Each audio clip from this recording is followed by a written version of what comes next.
¿Qué tal? En este video voy a hablar de un concepto económico muy importante que es la inflación. Ahorita vamos a ver la relación que tiene con la estructura financiera. La inflación se define como el aumento generalizado y sostenido de los precios de bienes y servicios en una economía. No hay inflación cuando solo sube un producto. Sí es inflación cuando aumentan de forma persistente varios precios. ¿Por qué es tan nociva la inflación? ¿Qué problemas causa? Vamos a ver. En primer lugar, causa la pérdida de poder adquisitivo. ¿Qué significa eso? De que con el mismo dinero o con más dinero podemos comprar menos cosas. Hay un concepto aquí abajo que es el ingreso real. Veamos este dato. Entre el tercer y cuarto trimestre de 2024, el ingreso laboral real promedio per cápita bajó de 3.346.45 a 3.294.97 pesos reales al mes, una disminución del 1.5%. Yo lo he explicado siempre así. Mi salario aumenta 2% al año y la inflación promedio es de 5%. Entonces, ¿qué significa? De que yo perdí 3 puntos en ese año. Si ese patrón es persistente a lo largo del tiempo, entonces lo que vamos a enfrentar es otro concepto que está aquí, que es la pobreza laboral. ¿Qué significa eso?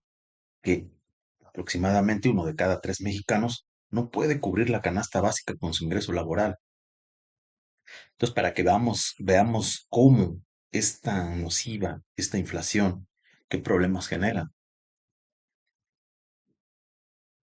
Hace 20 años, con el mismo presupuesto que hoy compramos una canasta básica completa, apenas podríamos adquirir la mitad de esos productos en la actualidad.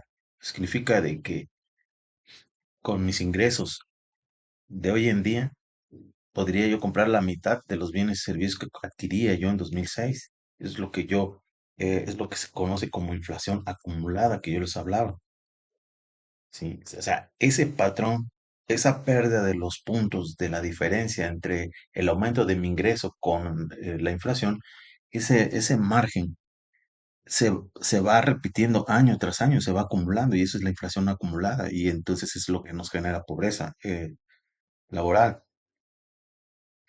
Si lo queremos ver desde otra perspectiva, en 1987 se requerían menos de 5 horas de trabajo para comprar la canasta básica. Hasta 2010 se necesitaban 24 horas para comprar la misma canasta. Si lo queremos ver desde un punto de vista más reciente, desde el 2018 ha aumentado el salario. Sin embargo, la inflación en alimentos, que es diferente a la inflación oficial general, ha neutralizado gran parte de esa ganancia para muchas familias. Es decir, las familias no han visto el beneficio del aumento del salario. ¿Por qué es importante entonces la inflación? Porque si el salario no sube al mismo ritmo, alcanza para menos.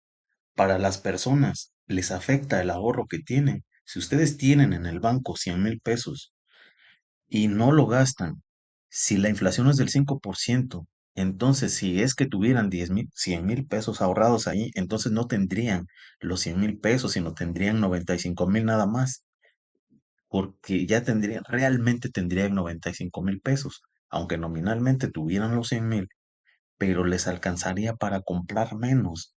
Realmente tendrían 95,000. Aparte, nos afecta a las personas porque el crédito se puede encarecer. Para las empresas es muy importante porque suben los insumos, energía, renta, logística, sube la nómina.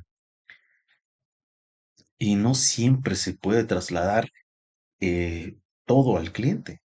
Desde ahí, entonces es muy importante también para las empresas o les afecta también a las empresas.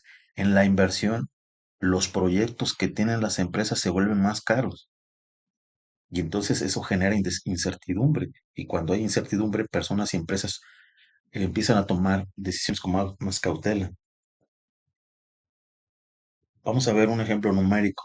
de cómo afecta a una empresa y de esa manera vamos a ver la relación que tiene el fenómeno económico de la inflación con las finanzas. Vemos aquí que en un momento determinado estaban las ventas en 200.000, subieron las ventas a 208.000 en otro momento, en un segundo momento.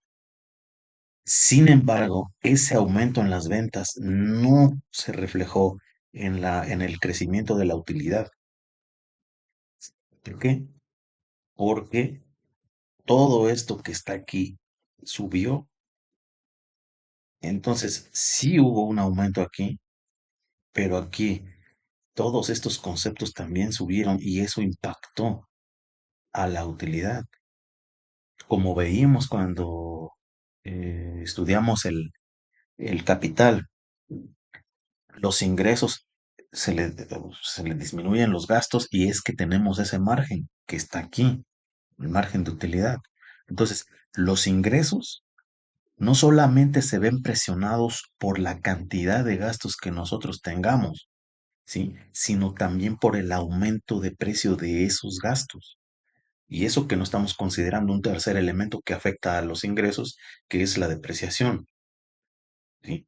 Pero de ahí la importancia de la inflación, de contemplar la inflación en la estructura financiera de la empresa. Aquí, si se dan cuenta, el margen de utilidad bajó de 20% a 16.5% nada más con la inflación. Entonces, aunque la empresa vendió más en pesos, ganó menos en términos relativos porque sus costos crecieron más rápido. Para las personas también es muy importante. ¿Por qué? Porque la tasa de ahorro disminuye. Si una familia ahorraba 3.000 pesos con el aumento de precios, solamente se va a permitir ahorrar 1.390. Entonces, es menos ahorro y menos inversión para una familia. Entonces, de esa manera podemos ver lo importante del tema de la inflación para todos, para empresas, individuos.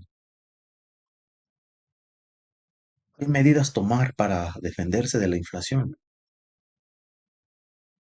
Para las familias, hacer presupuestos, buscar instrumentos de inversión que superen a la inflación. Si la inflación es 5, buscar instrumentos que me paguen 8. Sí, para las personas, para las empresas es muy importante revisar precios y costos, inventario y el flujo de caja, comprar mejor, proteger la liquidez y la rotación y reducir el desperdicio, mejorar procesos y medir márgenes con frecuencia. Entonces, eh, tanto individuos como personas debemos estar conscientes de la importancia que tiene este problema, de lo que puede generar y qué medidas tomar para defendernos. Déjanos tu like, comparte el contenido y suscríbete para que nosotros generemos mayor contenido. Gracias.